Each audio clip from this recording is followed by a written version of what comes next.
জার্নিটাই তোমাদের সাথে আমি আজকে শেয়ার করব।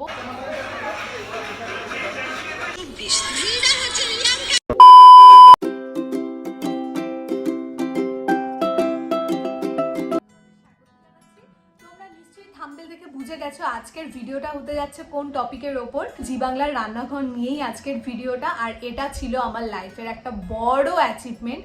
আমার এই জার্নিটাই আজকে তোমাদের সাথে আমি শেয়ার করব। সো ভিডিওটা কিন্তু সম্পূর্ণ দেখবে, স্কিপ একদম করবে না, অনেকটা তাহলে মিস করে যাবে। সো চলো তাহলে। তো এই মেমেন্টোটা কিন্তু আমার কাছে অনেকটা দামি, আর এই জার্নিটাই তোমাদের সাথে আমি আজকে শেয়ার করব। আমি কি করে রান্নাঘরে গিয়েছিলাম আর কি করে রান্নাঘরে রানী হলাম, পুরো গল্পটা আমি আজকে তোমাদেরকে বলবো, শেয়ার করব। কিন্তু একটা জিনিস খুব আফসোস মনে হয় আমার কাছে, যে আমি যখন গিয়েছিলাম তখন যদি ব্লগটা আমি স্টার্ট করতাম তাহলে অনেক কিছু তোমাদের সাথে আমি শেয়ার করতে পারতাম, কিন্তু এখন জানি না কতটা করতে পারবো। আমার কাছে যেগুলো ভিডিও ফটো যা যা আছে ওগুলো দিয়েই আমি চেষ্টা করব ভিডিওটা করার। তো আমার বিয়ের মোটামুটি 2 বছর পরে আমি গিয়েছিলাম জি বাংলার রান্নাঘরে, আর এই রান্নাঘরে যাবার জন্য কিন্তু আমাকে এক দাদা প্রচণ্ডভাবে হেল্প করেছে।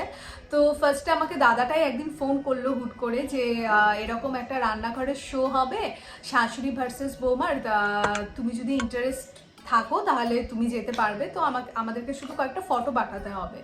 তো আমি এত বড় একটা অপশন কে বাদ দেয়। তো তারপর আমি বাড়ির সবাইকে জানালাম, বাড়ির সবাই তো খুবই আমাকে বললো যে হ্যাঁ যা, ভালো একটা নিউজ, অবশ্যই যাবি। তারপর আমি আমার আর আমার শাশুড়ির ফটো পাঠালাম, আর এই শোটা যেহেতু ছিল শাশুড়ি ভার্সেস বৌমা, মানে শাশুড়ি আর বৌমাকে মিলেই শোটা করতে হবে, একটা কম্পিটিশনের ব্যাপার। তো দুজনের ফটো পাঠালাম, দুজনের ভালো ভালো ফটো নিয়ে আমি পাঠালাম। পরে দাদাটা ওখানে পাঠিয়ে দিয়েছে। ওখান থেকে যে জি বাংলার রান্নাঘরে যে কো ডাইরেক্টর, উনি আমাকে পরে মেসেজ করলো, আমাকে না, যারা যারা কম্পিটিটার ছিল প্রত্যেকেই উনি মেসেজ করেছে যে এরকম, মানে আমাকে বললো আমি সিলেকশন হয়েছি, আমার ফটো দেখে। তারপর আমি টোটাল ডিটেলস দিল, ওরা আমাকে অনেক ধরনের কোশ্চেন করেছিল, কি অনেক কোশ্চেনের আমি পরে অ্যান্সার দিয়েছি। তারপর আমাকে বললো যে তুমি সিলেক্ট হয়েছো, তো তোমার শুটিংটা হবে 2 দিন পরে। তো এটা একটু চাপের ছিল যে হুট করে এত কিছু, হুট করে আবার যাব, টিকিট কাটারও একটা ব্যাপার। তারপর তৎকালে আমরা টিকিট কেটে নিলাম, আর যে কো ডাইরেক্টর উনি ছিলেন খুবই ভালো, আর এত ভালোভাবে সব কিছু আমাকে বুঝিয়েছিল যে তার মধ্যে যেহেতু আমরা দূরের থেকে যাব, তো আমাদের যাওয়াটা একটু প্রবলেম। যারা ওখানকার লোকালের তারা যেমন একদিন আগে জানলেও কোনো ব্যাপার না, ওখান থেকে ওখানে চলেই যেতে পারে, কিন্তু আমরা যেহেতু এতটা দূরের থেকে যাব, উনি আমাদেরকে খুব ভালোভাবে কথা বলে নিয়ে কোথায় যাব কি ব্যাপার, খুব ভালোভাবে আমাদের সাথে কথা বলে নিয়ে সম্পূর্ণ ব্যাপারটা আমাদেরকে বুঝিয়েছিল। তো তারপর আমাকে বললো কতগুলো শাড়ির ফটো পাঠাতে, কারণ ওরা শাড়িগুলো ওরা সিলেক্ট করে দিবে আমি ওই শোয়ের সময় কি শাড়ি পরবো। কালার আমাকে কতগুলো বলে দিল, পার্টিকুলার কালার। আমি ওই রকম শাড়ি আমার কাছে যেগুলো ছিল মার কাছে, সবার কাছ থেকে নিয়ে আমি ওদেরকে পাঠালাম, ওরাও শাড়িগুলো সব সিলেক্ট করে আমাকে পাঠিয়ে দিল। তারপর তো সব কিছু ব্যাগপত্র নিয়ে, লাগেজপত্র নিয়ে খুব এক্সাইটেড ছিলাম যে যাব, ফার্স্ট টাইম আমি নিজেকে টিভিতে দেখতে পারবো, আর এত বড় একটা শোয়ে আমি যাচ্ছি। তো এটা আমার কাছে ছিল একটা বিশাল বড় একটা ব্যাপার। সবার কাছে হয়তো কোনো নর্মাল ব্যাপার হলেও এটা আমার কাছে অনেকটা বড় একটা ব্যাপার। তো যাই হোক, তারপরে আমরা ট্রেনে গেলাম, আমি, মামুনি, আমার মা, বাবা, হাজব্যান্ড, আমরা সবাই মিলেই গেলাম। যাওয়ার পর তো ওখানে স্টুডিওতে যাওয়ার পরে ওখানে দেখলাম যে অপাদি ওখানে এসছে, মানে অপরাজিতা জি। তখন মেকআপ রুমে আমরাও গেলাম, জাস্ট উনিও দেখলাম মেকআপ রুমে ঢুকে পড়লো। তারপর আমরাও শুটিংয়ের, যেখানে শুটিং হয় জি বাংলা, যেটা শ্যুট করার যেটা জায়গা, ওখানে আমরা গিয়ে ঢুকলাম। ঢুকেই দেখলাম যে যেই জিনিসগুলো সত্যি আমি টিভিতে দেখতাম, ওই জিনিসগুলো আমি নিজের চোখের সামনে দেখছি। এটা কিন্তু আমার কাছে একটা, মানে কি বলবো, আমি নিজে দেখে নিয়ে হয়ে গেছি যে এই জিনিসগুলো আমি ছোটবেলা থেকে টিভিতে দেখতাম। তারপর তো সবকিছু দেখলাম, ফটো তুললাম, ভিডিও করলাম, প্রচুরভাবে এক্সাইটেড ছিলাম। আমি না, ওখানে যারা যারা কম্পিটিটার্স ছিল সবাই খুব এক্সাইটেড ছিল। তার মধ্যে একটা ভয়ও খুব কাজ করছিল, যেহেতু এটা কম্পিটিশন। অন্য সময় রান্নাঘরের ব্যাপারটা কি হয়, সবাই বাড়ির থেকে সিলেক্ট করে দিয়ে যায় যে আমি এই রান্নাটা করব, এইরকম, মানে এই রেসিপিটা হবে। কিন্তু আমার সময় এটা যেহেতু একটা কম্পিটিশন ছিল, যার জন্য আমাকে সম্পূর্ণটা ওখানে গিয়ে ওরা বলে দিবে। শুটিংয়ের একটু আগে ওরা আমাকে শুধু আইটেমটা বলবে যে মাছ আছে বা মাংস আছে, তারপর আমাকে ওটার ওপর ভাবতে হবে কি নাম দেবো রান্নাটার, আর রান্নাটা কি করে করব। আর যেহেতু এটা কম্পিটিশনের জন্য খুব, মানে একটু আনকমন জিনিসই ওরা দিয়েছিল রান্না করার জন্য।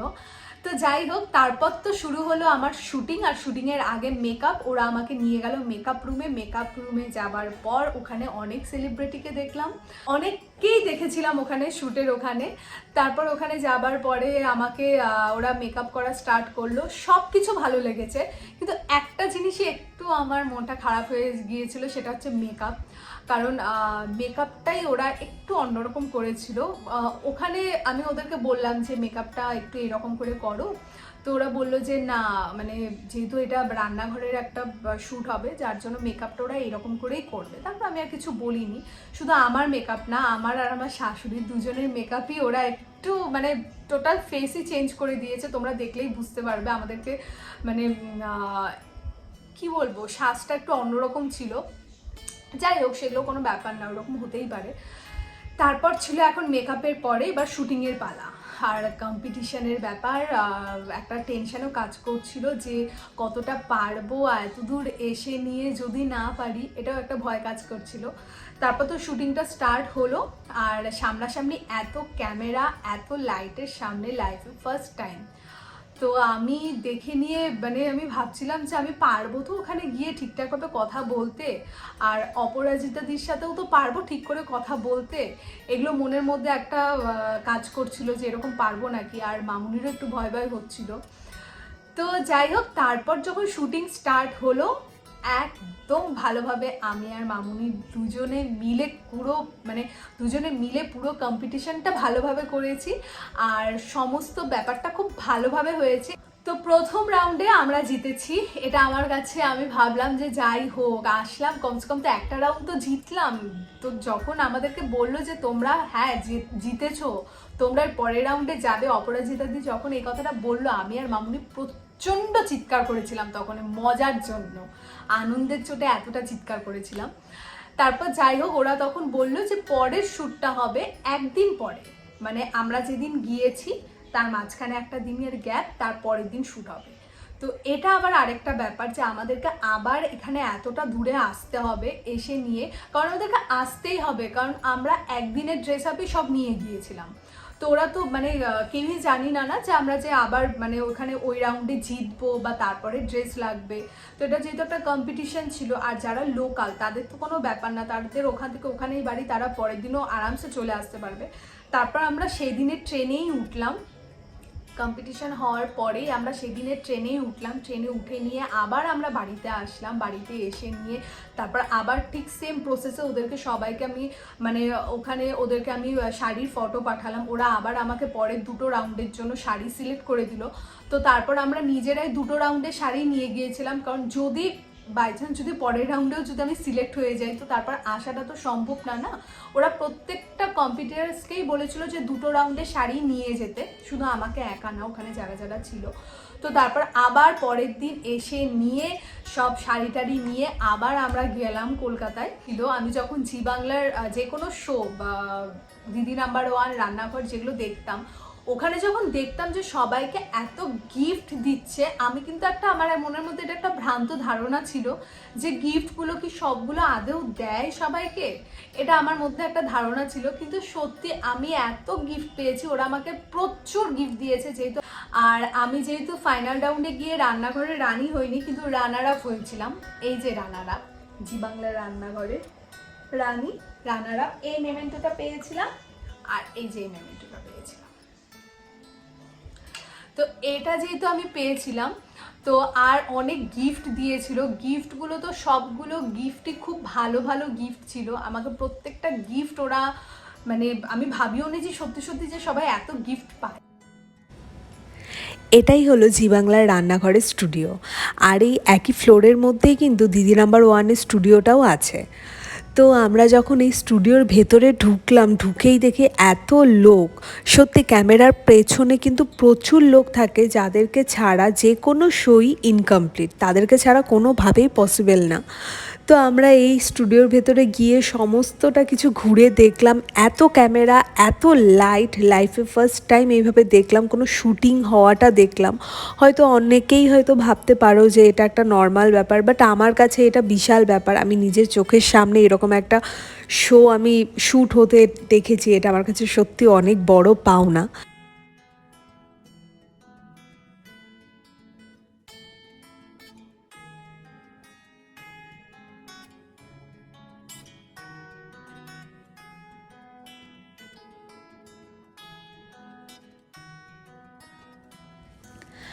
আর আমার শ্যুটিংটা স্টার্ট হওয়ার আগেই এটা মেকআপের যারা ছিল তারাই একটু মেকআপটা আমাকে ঠিক করে দিচ্ছিল।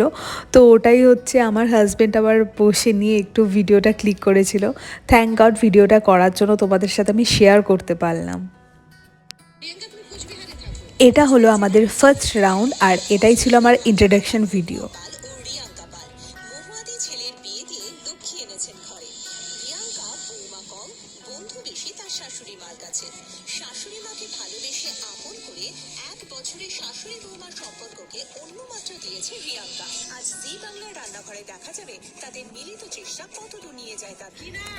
এই সিনগুলো কিন্তু টিভি থেকে নেওয়া, কারণ আমি যখন টিভিতে শোটা দেখেছিলাম তখন আমি এই সমস্ত ভিডিওগুলো আমি ক্লিক করে রেখেছিলাম।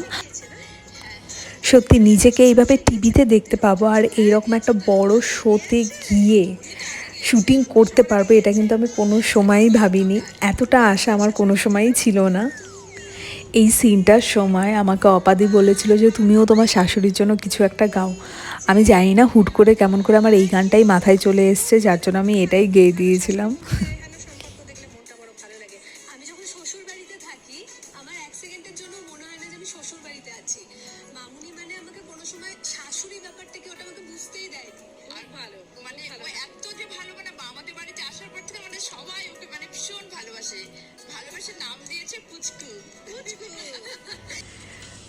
তোমরা তো দেখতেই পাচ্ছ আমি ফার্স্ট রাউন্ডে জিতে গেছি, ইয়ে! আমার তখন প্রচণ্ড মজা হচ্ছিল, খুব খুব খুব এক্সাইটেড হয়ে গেছিলাম যে আমি আবার নেক্সট রাউন্ডে আসছি।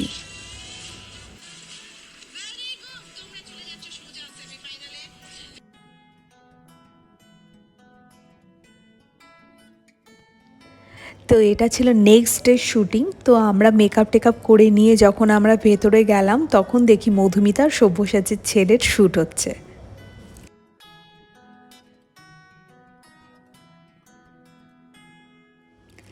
এটা হলো ফাইনাল রাউন্ডের শ্যুটিংয়ের সময়টা। তো এই ফটোগুলো আমার বর তুলেছিল ওর মোবাইলে, তো যার জন্য ওই ফটোগুলোই তোমাদের সাথে আমি শেয়ার করলাম।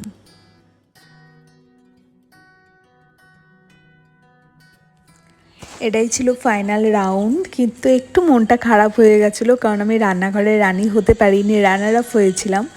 যাই হোক, সেটা কোনো ব্যাপার না। এত দূর গিয়েছি, এত কাউকে দেখতে পেলাম, সব কিছু চোখের সামনে দেখতে পেলাম, এটাই আমার কাছে অনেক। ভগবান যতটুকু দেয় অতটুকু নিয়েই খুশি থাকা ভালো। তো সেটাই, আর অনেক ভালো ভালো এক্সপিরিয়েন্স হয়েছে, যতটা পারলাম তোমাদের সাথে শেয়ার করলাম। আর এই সমস্ত ফটোগুলো কিন্তু ওখান থেকেই, জি বাংলা থেকেই আমাদের তুলেছিল ওদের কভারে দেওয়ার জন্য।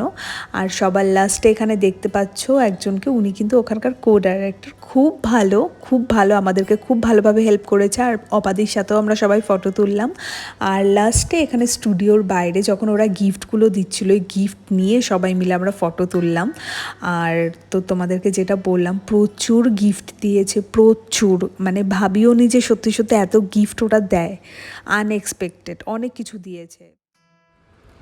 এই রান্নাঘরে যাবার পর কিন্তু আমাকে আরেকটা দিদিও প্রচণ্ডভাবে হেল্প করেছিল। তো দিদিটার সাথে আমার সেভাবে ফেস টু ফেস দেখা হয়নি, দিদিটার বাড়িও কলকাতায়। তো উনিও কিন্তু আমাকে খুব ভালোভাবে হেল্প করেছিল। তো থ্যাঙ্কস টু তোমাকে, যে তুমিও আমাকে এত সুন্দরভাবে হেল্প করেছিলে।